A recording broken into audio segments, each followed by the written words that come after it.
tataas na naman. Tataas ka pamasahe. Tataas ka. So anong panawagan nyo sa gobyerno natin, Manong? Nanawagan ako, sana umaba yung diesel. Sa gano'n na yung mahirapan yung taong bayan, hindi tumaas ang pamasahe. Kawawa naman eh. Tataas yung diesel, tataas din yung pamasahe. Yung taong bayan ang kawawa. So sa ngayon po, Manong, magkano na lang yung naiuwi nyo? May boundary pa yan.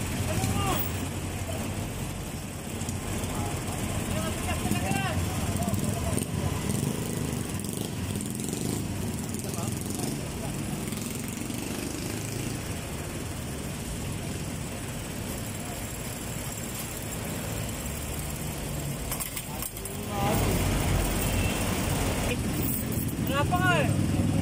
Eh, paano yan? Tataas na naman bukas. Wala eh. Wala tumakas na gawa eh. Ganun talaga eh. Ganun tayo ng diesel eh.